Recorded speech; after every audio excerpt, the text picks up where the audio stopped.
Hello, and welcome to the Zook Sanitary Rupture Disc webinar. My name is Jonathan Vallier, and I will be your host for today's webinar. A bit about me. I'm the engineering manager at Zook's Metal Business Unit. I manage the development, quality testing, and product performance of all new and existing pressure relief products at Zook Metal Unit.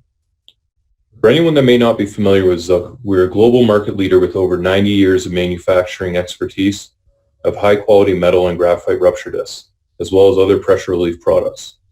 Zook has global locations in US, United Kingdom, Canada, and Malaysia. Zook manufactures out of 2 state-of-the-art production facilities. Our graphite facility is in the USA, and our metal rupture disc facility is in Canada. For more information about us, please visit our website at www.zookdisc.com. Okay, what is our webinar about today? Some of the topics will be how to choose the right sanitary rupture disc that eliminates contamination risks for the biotech, pharmaceutical, life sciences, and food and beverage industries. We'll also be discussing what to look for in a sanitary rupture disc, best practices, maintenance, regulations, and educate on some troubleshooting techniques regarding sanitary rupture discs. Before I introduce our presenter today, a couple housekeeping items. As Zook manufactures both graphite and metal rupture discs, today's webinar will be focusing mainly on the metal product. If anyone is experiencing technical issues, please let us know by using the Q&A box, and our technical support staff will assist you. We'll also have some time at the end of the webinar to answer some questions. So again, please use the Q&A box and ask your question. If we don't get to answering all the questions, we'll respond back to you after the webinar. Lastly, everyone will be receiving a recording of the webinar and a PDF of the webinar slides. Okay, we will now begin the webinar. I'd like to introduce our presenter today, Cameron Holmes. He is the Vice President and General Manager of Zook's Metal Division and has been with Zook for the last 15 years. Cameron has an enormous amount of experience in the pressure relief industry, and today he will be teaching us about sanitary rupture discs. Thanks a lot, John. Hello, everyone. Thank you for taking the time out of your busy day to join us today. As John mentioned, I've been working in the rupture disc industry for 15 years, and I can tell you that every single day I learn something new. This small, relatively simple-looking device is actually significantly more complicated than it actually looks. And my goal today is to try and pass on some of our knowledge and to help you understand some of the rupture disc basics and specifically how they apply to sanitary-style installations. This webinar is focused on rupture discs for the sanitary industry.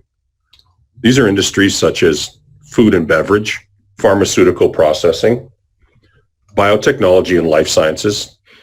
The mandates of these industries make special demands on rupture disc devices, which must have reliability to ensure safety is maintained and maintenance and other downtime is minimized. The discs must be compatible with standard industry connections and be able to sustain not only the normal process conditions, but also rigorous cleaning processes. This means engineering into the disc the ability to repeatedly withstand high temperatures and pressure cycling, and also vacuum conditions, while still maintaining 100% reliable burst performance. That's the challenge all rupture disc manufacturers face. Every time we have an enclosed volume and pressure, we have to think about how to ensure the safety of that system. That's as true for the life science industry as any other. But these industries have some special requirements which disc manufacturers have to address. So first off, what actually is a rupture disc? Well, at its simplest, a rupture disc is a safety device. It's actually a pressure relief safety device, one that's typically custom designed to protect plant, personnel, and equipment from unplanned or unexpected overpressure. That's actually a fancy way of saying it's designed to stop things from blowing up. It's generally a one-time use, thin diaphragm designed to rupture or burst at a designated pressure. So what does a rupture disc actually do? Well, a rupture disc is a differential pressure device. A proper rupture disc assembly creates an impermeable barrier in a pressurized system, and it bursts or opens when the differential pressure across it reaches a designated level. We have a video to show demonstrating rupture disc functionality. A technician demonstrates the installation of a sanitary rupture disc within standard sanitary ferrules. The disc has an integral gasket and a seal is created via the installation of a perimeter clamp. It's important to ensure all components are properly aligned and seated correctly. Proper compression load is produced by tightening the clamp to the correct torque. Next, you can see a rupture disc mounted to the end of a chamber, which is sealed at one end, and a rupture disc mounted on the other. Pressure is introduced into the chamber, and the disc bursts or opens when the pressure differential reaches a set point of the disc. Differential pressure simply means the pressure on one side of the disc is higher or lower than the other. If you pressurized both sides of the disc equally, nothing would actually happen.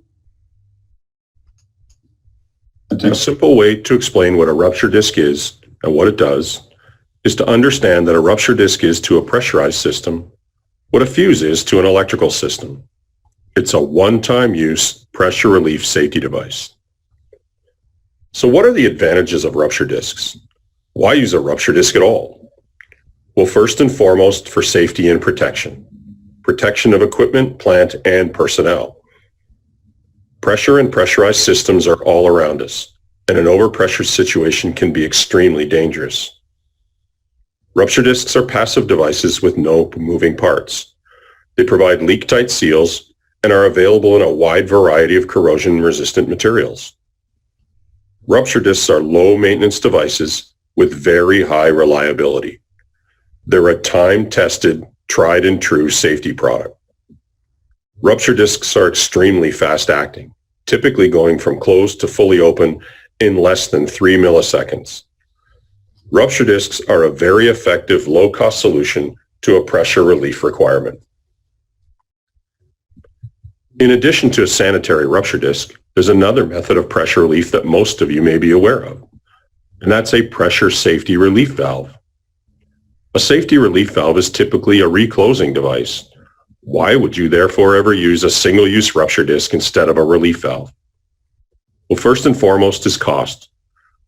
Comparatively speaking, sanitary rupture discs are very inexpensive versus valves, especially when exotic materials of construction are required. The second is leak. Valves by their nature can leak, which can be a problem in some services. Rupture discs, however, are virtually leak-tight. They're basically a solid barrier with leak rates at the molecular level easily achieved. There's many cases where a relief valve is actually the preferred method of pressure relief. The most common would be in processing or continuous service applications where downtime is actually a problem. A valve will typically reclose after relief, whereby a rupture disc would need to be replaced prior to a restartup. A common application is actually to use a rupture disc in series with a relief valve. In this case, the disc is placed below or in front of the valve, in essence, isolating the valve from the process. The inexpensive rupture disc is the only thing exposed to the process until an actual overpressure situation occurs. This is extremely advantageous in highly corrosive applications. This combines the advantages of a fast-acting, leak-tight rupture disc below and the reclosing functionality of the valve above. Also, depending on the disc model, the valve can also be tested in place without removal, saving significant downtime and cost. Both sanitary rupture discs and pressure safety relief valves can be offered in designs that accommodate sanitary cleaning or sterilization processes. So what do we mean when we say sanitary rupture disc? Well, we were really referring to a rupture disc installed as a pressure relief device within a sanitary process or system. Traditional rupture discs are normally fitted in flanges, often within custom holders to guarantee fixed geometry for best burst and sealing performance. In these industrial installations, the disc maker has a lot of freedom in how the holder and disc are designed, with no particular surface finish requirements or the need to eliminate dead spots or crevices in the overall assembly. These traditional disc designs did not come close to meeting the requirements of the life science industry, and disc manufacturers have adapted their designs accordingly.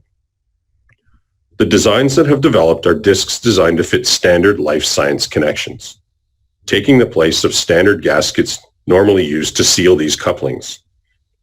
This removes the need for a non-sanitary disc holder and allows the disc to simply be integrated into the complete sanitary system with a minimum of total connection points. The disc, therefore, is just an extension of the complete piping and equipment system, and therefore must be hygienically clean and easily cleanable to a microscopic level.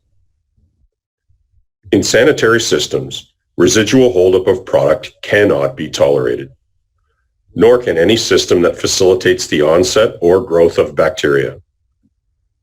Sanitary systems, and therefore sanitary rupture discs, must be designed in a way that allows them to be properly cleaned and/or sterilized in place. Rupture discs installed within sanitary systems are unique in that design and performance regulations can be governed by multiple oversight codes or standards. A sanitary rupture disc is first and foremost a safety device, specifically a pressure relief safety device. As such, depending on geographic region or location, the design, manufacture, and performance characteristics are all governed by specific codes and standards. In North America, rupture discs can fall within the ASME, or the American Society of Mechanical Engineers, Boiler and Pressure Vessel Code. In the European community, bursting discs fall within the authority of the Pressure Equipment Directive, or the PED, and also ISO 4126. These codes require all rupture disc manufacturers to certify their designs and to follow audited procedures. This includes material traceability, manufacturing control, burst performance, and certified inspection. When you purchase a rupture disc, you will normally receive quality documentation, including certificates of conformance, certified material test reports, and witness burst test certificates. All rupture disc companies follow rigorous design, manufacture, and testing protocols, and you can be confident that your sanitary rupture disc will activate and open in accordance with its marked burst pressure and temperature. What makes sanitary rupture discs unique is that they can also be governed by a number of industry-specific codes and standards. These standards generally apply to the design and maintenance of equipment, instrumentation, pipe, vessels, and connections. At the very core of all sanitary standards is the need to design and install piping systems and equipment that will become and will remain hygienically clean.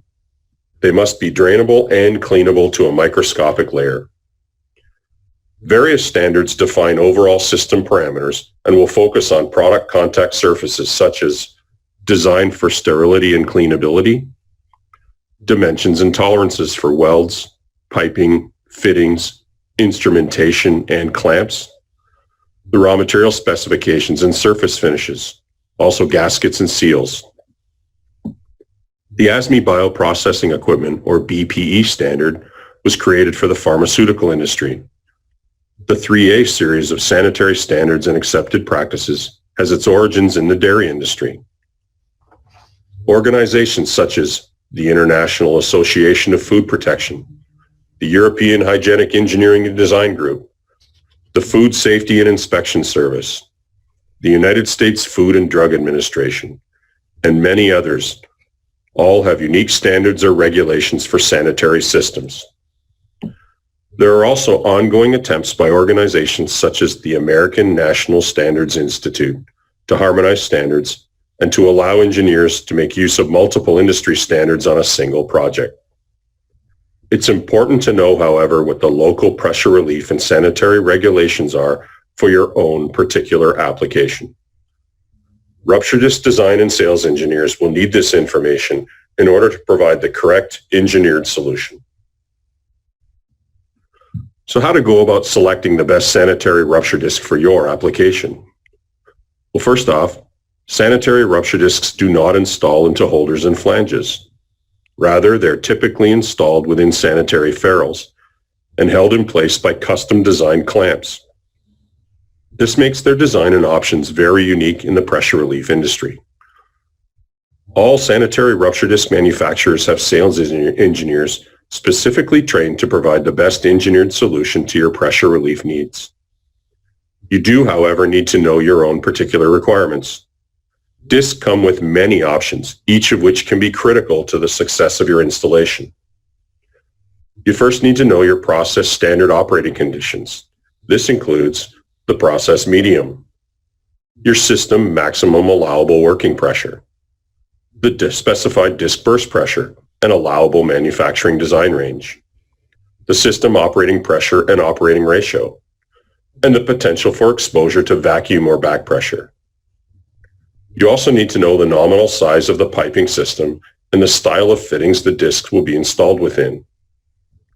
Last but not least, you need to be aware of any pressure relief or sanitary jurisdictional codes that govern your installation. All of this information will allow a rupture disc sales engineer to recommend the proper disc model and style. When selecting materials of construction, 316 series stainless steels are uniquely qualified for sanitary applications. However, some applications require higher corrosion-resistant materials that better withstand heat and chemical sterilization treatments. All rupture disc manufacturers will offer high-performance alloys as options in their rupture disc metal components. Gaskets are used to create a static seal for sanitary rupture discs. It's important to note that these gaskets are not standard off-the-shelf products. Rather, they're manufactured from custom engineered compounds that undergo rigorous certification testing. This includes FDA, USDA, FSIS, and U.S. pharmacopoeia requirements, including Class 6 tests at elevated temperature and biological reactivity validation, both in vivo and in vitro. Proper gasket selection is critical to maintain purity and for optimal disc performance. Your disc manufacturer should provide you with a gasket certificate of compliance to any and all standards your system requires. The takeaway here is that the proper selection of a sanitary rupture disc should always be the collaborative effort involving both the facility process designers and the rupture disc manufacturer sales engineers. Sanitary rupture discs are custom-made instruments with many available options. First up is operating ratio. Operating ratio is defined as the percentage of the system normal operating pressure versus the rupture disc mark burst pressure. All sanitary rupture discs are not created equal. Some perform better when the expected operating ratio is high.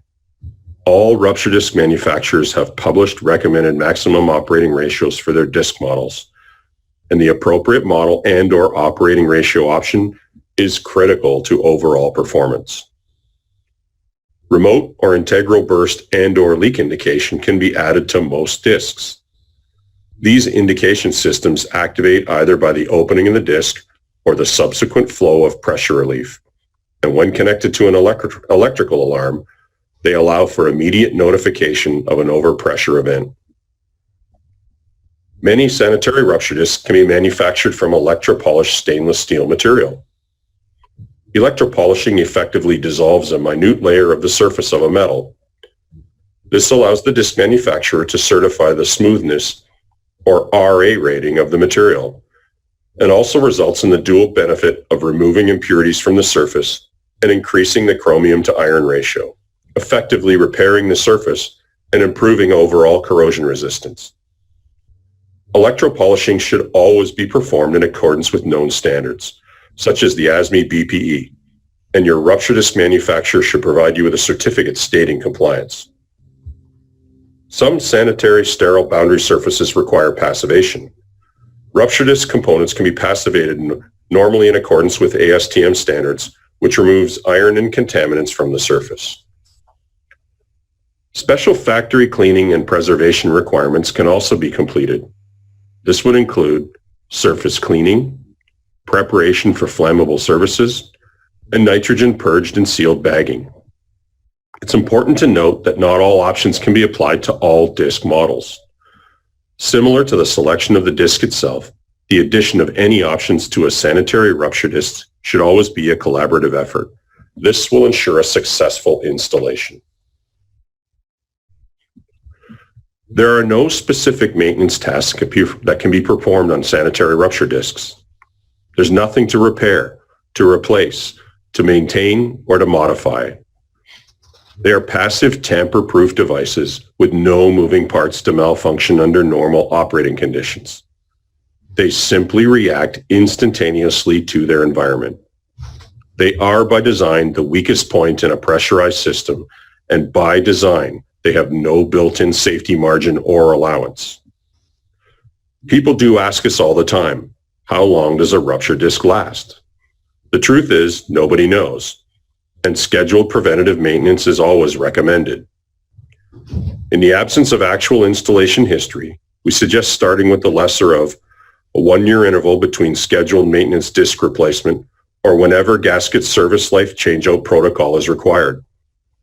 This can sometimes sound a little self-serving, but you normally want to avoid an unplanned burst event. You should be proactive. The cost of replacing a relatively inexpensive disc is far less than the cost of an unplanned shutdown and the resulting loss of product and production. Simply put, do you want to change the disc when it decides, or do you want to change it when you decide? During disc replacement, personnel can perform maintenance tasks on the rupture disc ferrules. First, the ferrule gasket surfaces should be examined for foreign material. Any adhered gasket material from the previous installation should be cleaned from the gasket surfaces thoroughly. Any adhered material, dirt, or grit on these surfaces can and will cause leaks. Next, the seat area should be inspected for scratches, dents, or nicks, because imperfections on these surfaces can also cause leaks. Care should be taken not to introduce any new scratches into the seating surface. Finally, clamps should be inspected to ensure they are functioning properly, as correct clamping load is absolutely critical to disc performance.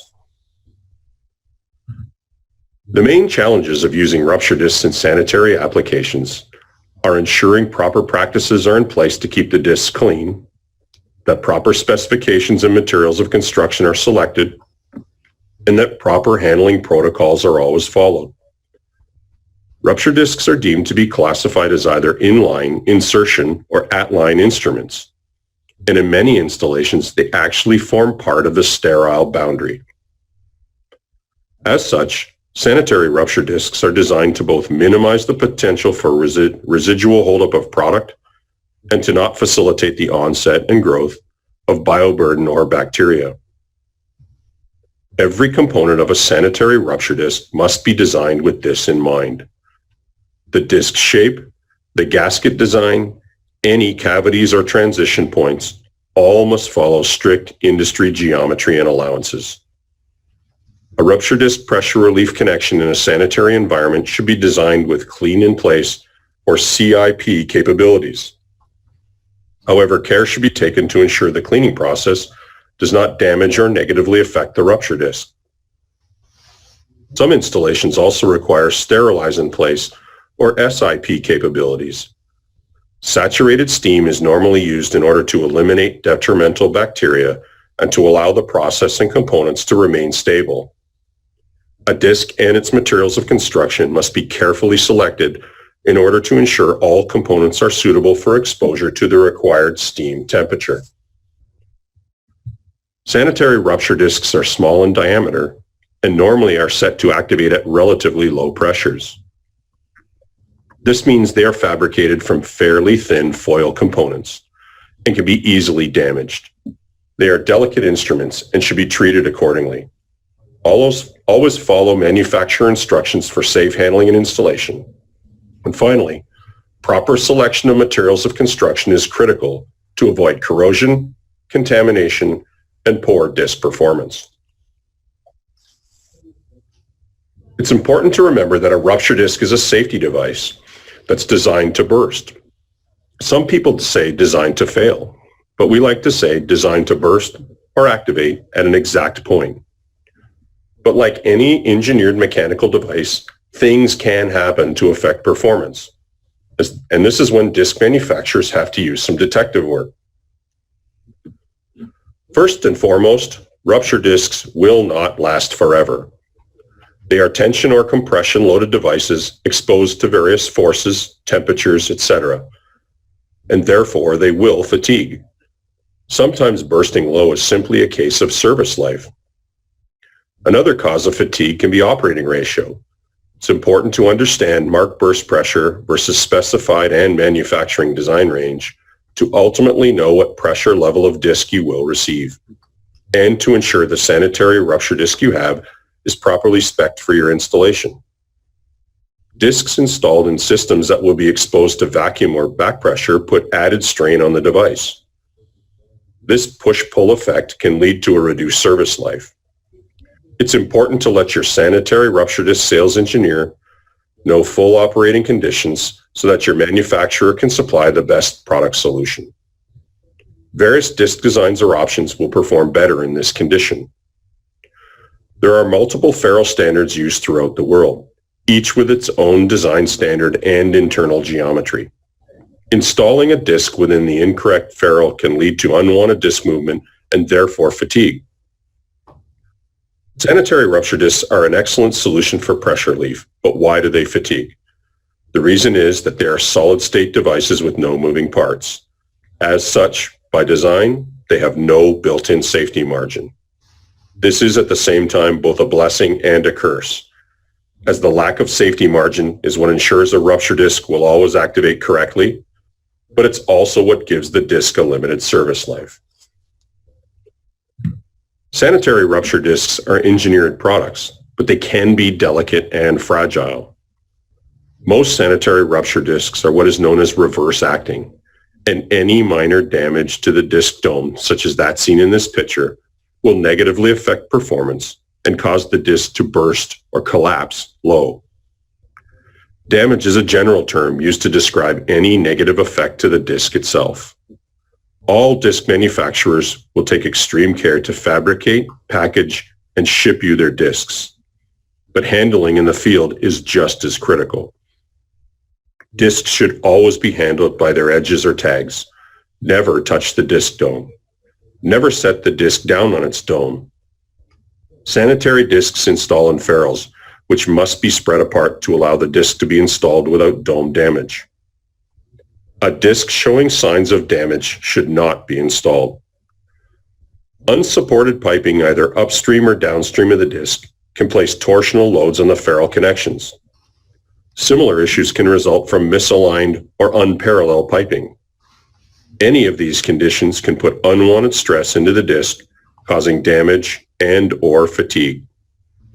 Sanitary discs are extremely torque sensitive, and proper installation guidelines should always be followed. The nature of sanitary ferrules and clamps is such that over-torque can damage the disc itself.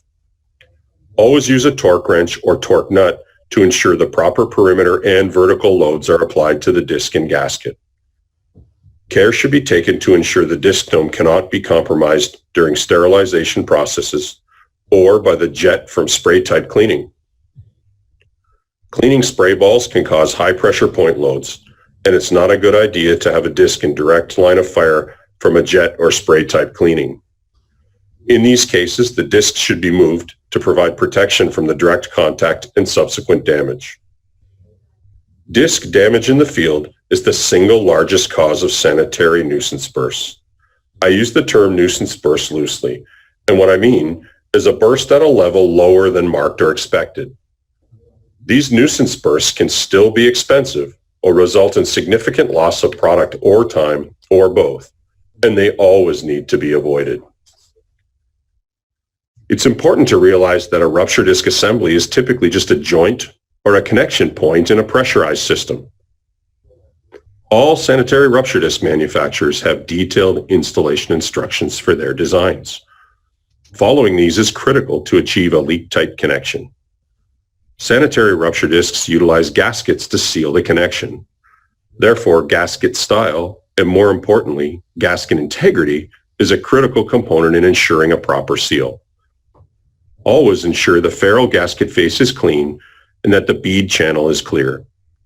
During installation, the gasket should align correctly with the OD and ID of the ferrule, and the bead should sit correctly within both the inlet and outlet ferrules. Misaligned ferrule connections or poor clamping loads can also cause leaks. If you're experiencing leak and you are confident that your disc and ferrule sealing surfaces are not damaged and that you are following proper installation procedures, then you should contact your disc manufacturer for help. As I mentioned earlier, sanitary rupture discs form part of the sterile boundary. There are cases when proper CIP and SIP procedures are in place, and yet contamination still persists. Piping, equipment, and instrumentation should then be reviewed to ensure sanitary design requirements are met. There can be issues with any of minimum slope, maximum dead leg, internal weld finish, fitting and fabrication tolerance, surface finish, etc. Verify that you have the correct disc for the ferrule it's being installed into. Sanitary gaskets are normally trimmed to match the ferrule ID, and both a negative recess or a positive intrusion can lead to microbial growth and contamination, also leading to gasket erosion. Ensure that your disc is suitably designed.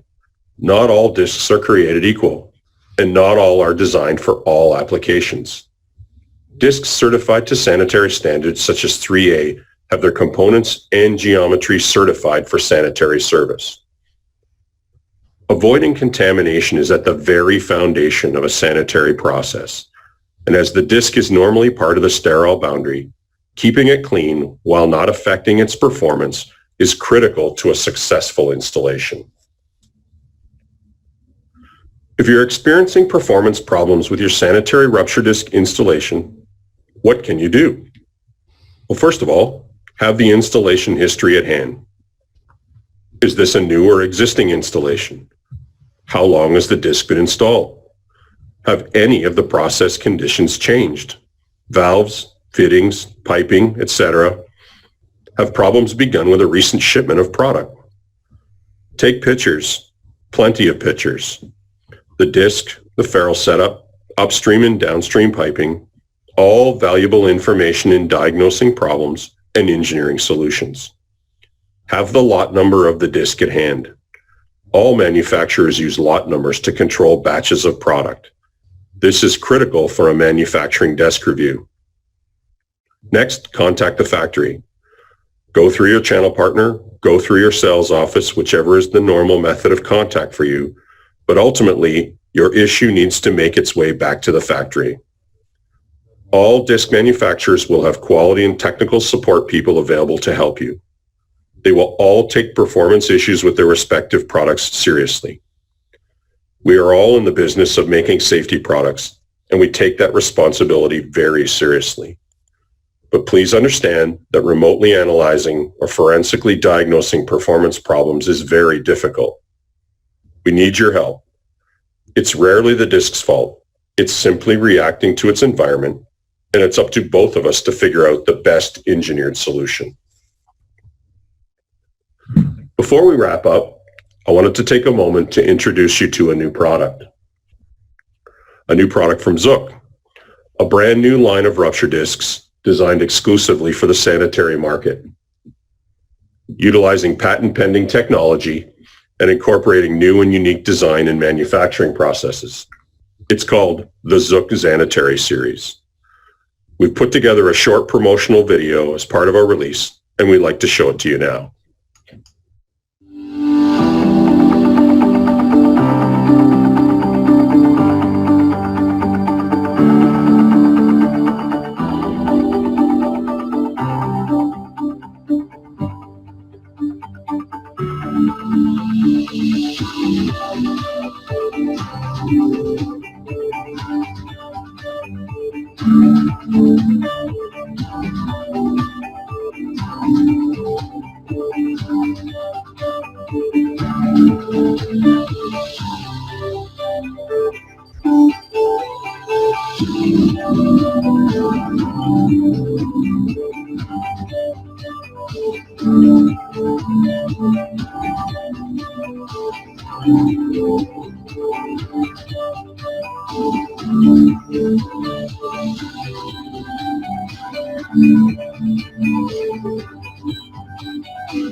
The ZUK ZANITARY series of rupture discs is loaded with features, including industry-leading operating ratios, very high cycle life, and certification to all the major pressure relief and sanitary standards. We encourage you to visit our website at zukdisc.com to learn more about this new technology and all that it has to offer. In closing, I hope that we've managed to help you better understand the complexities around rupture discs and specifically how they apply to the sanitary industry. Please know that all sanitary rupture disc manufacturers offer good quality products that will work as intended, provided they are selected, installed, and applied correctly. A proper functioning sanitary pressure relief system is a collaborative effort.